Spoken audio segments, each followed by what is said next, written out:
Merci à vous toutes et à vous toutes d'être présents, mobilisés, parce que si on gagne, c'est grâce à vous, grâce aux citoyens, grâce aux habitants qui sont dans la rue pour dire non, non à McDo dans le quartier Montorgueil. Non pas d'ailleurs parce que on en voudrait spécialement à cette marque, mais parce que elle est le symbole de tout ce qu'on ne veut pas, c'est-à-dire d'une société industrialisée, de l'alimentation, avec de la malbouffe à la clé, qui détruit la santé de chacun d'entre nous, qui génère une agriculture destructrice de l'environnement et qui en plus, quand elle s'implante dans des quartiers historiques comme cela, finissent par détruire la commercialité, parce que quand trop de fast-food sont implantés, quand ceux-là viennent, ils font des pressions importantes sur le prix des loyers, et c'est tout le petit commerce qui ne peut plus suivre. Et c'est parce que vous êtes mobilisés, parce que vous êtes dans la rue, parce que vous êtes actifs, que nous pouvons, nous, avoir la force de continuer à dire non, la force de refuser pour la 3e fois le permis de construire à cette société qui veut s'installer ici, dans tout cet immeuble, sur 3 étages, et qui va avoir son enseigne ici, à l'entrée de la rue Montorgueil, de ce marché historique Montorgueil, ce dont nous ne voulons pas pour toutes les raisons qui viennent d'être dites. Donc, merci Jacques pour ces mots. Bonsoir, merci d'être là. C'est pas la première fois qu'on fait ça, qu'on se retrouve ici, ça fait 6 ans que ça dure.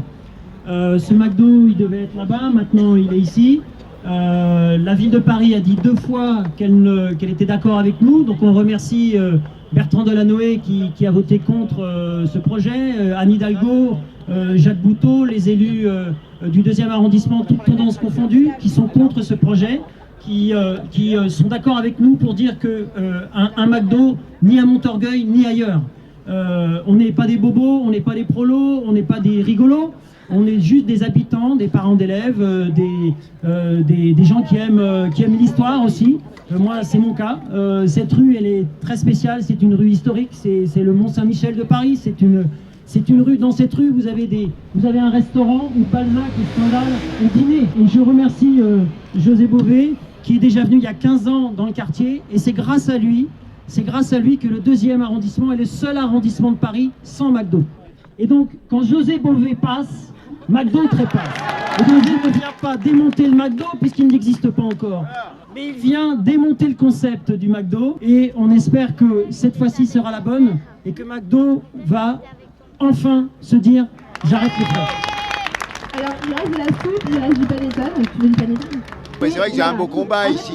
C'est à la fois c'est important, puis c'est un collectif du quartier. Si au final il y aura encore des recours, et puis encore des recours, et puis si ça ne suffit plus les recours, eh ben, il faudra occuper, et ça devrait être un nouveau lieu collectif, et peut-être que ça sera un lieu pour le droit au logement ou une maison de quartier.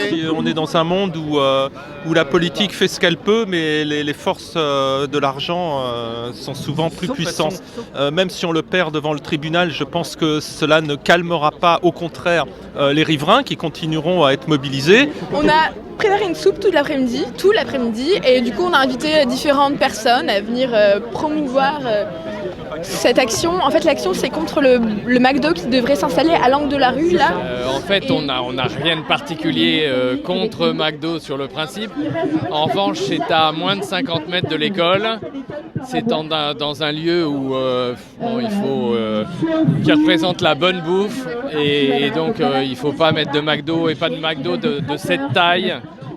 Juste à côté d'une école et de la rue Montorgueil. Sur toutes les études qui sont faites, la proximité d'une école, on sait que ça augmente l'obésité chez les enfants. C'est à 50 mètres d'une école primaire et maternelle, c'est à moins de 300 mètres de 6 établissements. C'est juste une question à la fois de santé publique et de valeurs qu'on porte et quelle ville on veut. Mais il se positionne là où il y a des jeunes à endoctriner. Moi, j'aime pas le McDo. Je trouve que c'est pas bon, tout simplement. Et on a déjà un quick pour nos enfants et ça nous suffit, on n'en veut pas deux. J'apprécie pas la standardisation en général. J'apprécie les aliments frais, enfin les fruits et les légumes. Et je trouve surtout que tout ce qui est chaîne a tendance à diminuer la diversité dans le quartier. Ah non, je déteste les McDo. Enfin, c'est peut-être bien pour les jeunes, mais pour moi, en tout cas, non. Non, je déteste les McDo. Est-ce que c'est bien pour les jeunes, les McDo alors? Bah non, parce que ça nous fait grossir. Et on en a déjà un. Depuis que j'ai vu des vidéos de comment ils font les trucs, non. Je suis plutôt dans le sport, donc je suis contre les fast-food et la mauvaise alimentation. McDo, c'est dégueulasse, j'ai pas mangé là-bas depuis au moins 12 ans. C'est pas bon, c'est plein de cholestérol, je conseille pas aux enfants, ni aux parents d'ailleurs. Pour moi, McDo, c'est vraiment l'Empire, quoi, tu vois, avec Dark Vador aux commandes. C'est une association avec une agriculture qui est tout ce qu'on vomit, quoi. C'est associé avec une agriculture qui détruit la planète, qui est mauvaise pour le corps qui l'ingère, qui est pas très bonne. Et puis en plus de ça, qui exploite les gens à tous les échelons, que ce soit les agriculteurs, que ce soit les gens qui travaillent chez McDonald's, ils travaillent dans des conditions déplorables. Moi, ça me rend malade et ça me file les boutons, donc je peux pas dire que c'est bon. Moi, quand j'étais jeune, j'adorais ça. Mais peut-être que c'était plus pour les jouets que pour les hamburgers. Il faut aller voir sur Facebook ou plutôt sur Twitter. Tu tapes McDo sur Twitter et là, c'est juste incroyable. C'est terrible. J'ai vu des tweets et t'en vois, mais souvent, où t'as une nénette qui te dit « Oh wesh, il m'emmène au McDo samedi soir, il m'aime !» Tu dis « Mais putain, il peut pas l'emmener ailleurs, la fille, quoi !» Non, mais franchement, Les premiers rendez-vous, c'est souvent au McDo, de ce que je comprends. C'est vrai, c'est vrai. Ça suffit pas, à mon avis, d'être contre McDo. Il faut aussi qu'il y ait des gens qui proposent d'autres trucs. Et donc, si ça fait rêver les gosses, il faut réfléchir et proposer d'autres choses. Non, mais mon mec adore aussi, c'est ça le problème. Je peux pas lutter contre mon mec. Je voudrais qu'il n'y en ait pas, parce que sinon, je suis vraiment dans la panade. Après, derrière, comment aider les parents ? C'est aussi en fait de faire en sorte que la force publique, elle installe de moins en moins cette dynamique qui n'aide pas les parents, bien qu'ils sont acteurs eux-mêmes d'essayer de donner une autre alimentation à leurs enfants. Aaron, on mange bien à la maison ? En fait, aller jusqu'où, imaginons qu'ils arrivent à gagner leur procès. À m'enchaîner au McDo. Je le ferai pas toute seule, hein, mais tout dépend à mon avis, en même temps, les poursuites judiciaires, j'ai pas tellement envie de me retrouver en présence. Si je suis là aujourd'hui, c'est que je lutterai contre l'ouverture.